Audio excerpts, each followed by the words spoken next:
این دوستت خرابه که یک دختری است یا اون دوستت خرابه که یک پسری است؟ به هر نحوی از خرابی. سوالم اینه، پارتنرم ازم خواسته ارتباطمو با یکی از دوستام قطع کنم. من چه جوابی باید بهش بدم؟ ببینید، من 2-3 تا سیچویشن رو در نظر میگیرم که اینجا بتونم بهتون بگم که تو هر کدوم از اینها نهایتاً هیچ حقی در این مورد هیچ کسی نداره. ببینید، فرض کنید اوایل رابطه، اولا ما هنوز همدیگر رو نمیشناسیم که بخوایم از این گندگوزی ها کنیم. نظر گنده این چنینی که من بخوام بگم تو با زندگی چه کن و تویی که 4-5 سال، 1-2 سال، 10 سال و 20 سال، من نمیدونم هر چقدر هست از رابطه ما بسیار جلوتره، بگم با رابطه با اون دوستت قطع کن، چه پسر چه دختر، که بگم این دوستت خرابه که یک دختری است یا اون دوستت خرابه که یک پسری است؟ به هر نحوی از خرابی من نمیتونم بگم به تو اینو. من 4 بار توی 4 جا یا 4 تا اوکیژن او را دیدم. هرگز همچین حقی ندارم و اگر همچین حقی به خودم میدم، اولین مقصر خود شمایی که اول رابطه چنین اجازه‌ای به من دادی و چیزهایی رو، بیسلاین هایی رو، قوانین اولیه مشخصی رو برای من روشن نکردی. برای چی نکردی؟ پس مقصر اول تویی. مقصر دوم میتونم من باشم که اینقدر من پرروم که کاری ندارم تو کی هستی و چه قوانینی گذاشتی و با شخصیت تو و مدل تو کاری ندارم. این حق رو به خودم میدم واسه این که من آدمی هستم که هنوز فرهنگ‌های گذشته، که هنوز دخالت‌ها و در هم تنیدن‌های گذشته در من مونده و داره این شکلی بروز میکنه.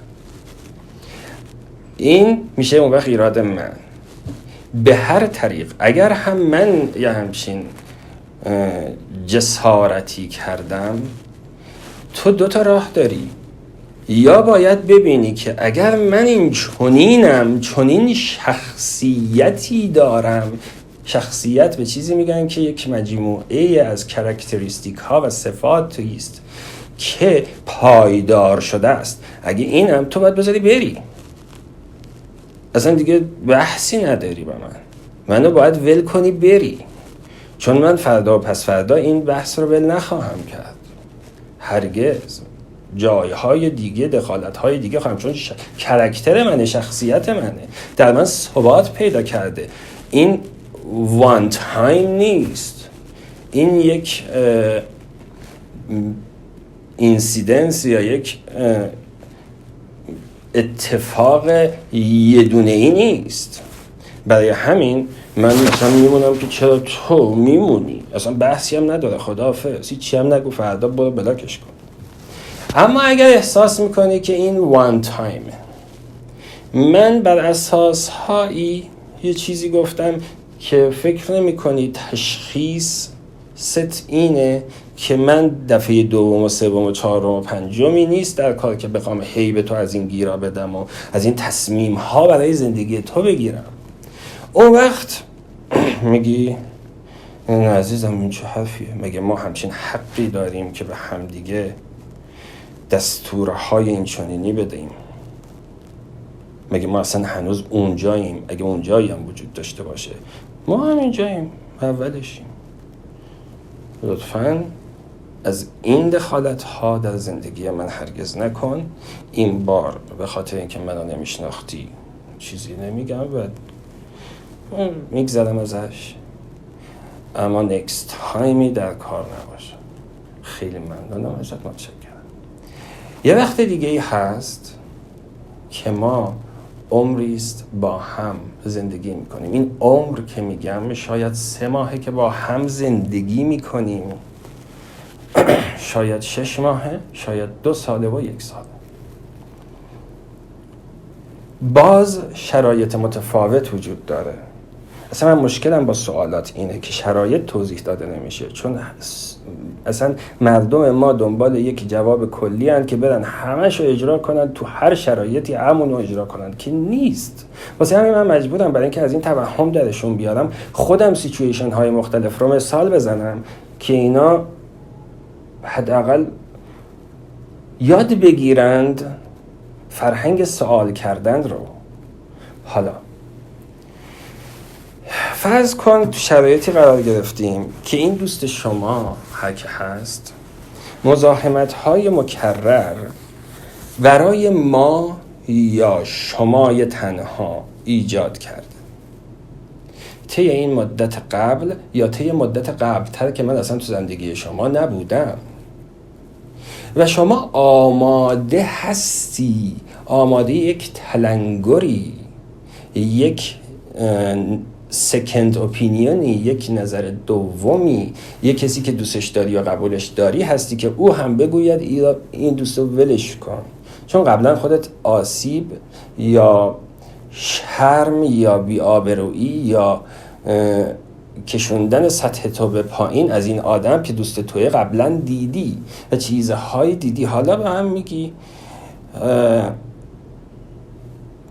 خودت میایی به من میگی چون صمیمیتی رو من فراهم کردم و ما فراهم کردیم در این رابطه که این حرفها رو به هم میزنی. میایی میگی باز این مثلا دوستم این کارو کرده، اصلا اعصاب من خورد کرده یا همچین کارایی میکنه با من. اون وقت من به عنوان ساجستشن، باز نه دستور نه درخواست، به عنوان یک پیشنهاد برمیگردم میگم ببین من فکر میکنم در آینده تو شرهای بیشتری از این دوستت خواهی دید. من فکر میکنم این روندی که داری این آدم، این آقا، این خانم با توی دوستی با تو این همکار طی میکنه به اونجا میکشه و به اینجا و به اینجا که تو خودت نتونستی حدس بزنی یا به دلایلی بهش فکر نکردی. من اینها رو برات باز میکنم، روشن میکنم و میگم من فکر میکنم بهتره این کارو بکنی، یا حداقل چیزی که از تو میخوام اینه که تو دوستیت رو با او در حد دوستی کاملا شخصی خودت با او نگه دار. لطفاً میهمانی، دور همی و جمعی نباشد که من هم باشم او هم باشد. ازت این خواهش رو دارم. That's it. حالا من میتونم بسیاری شرایط دیگه ای فرض کنم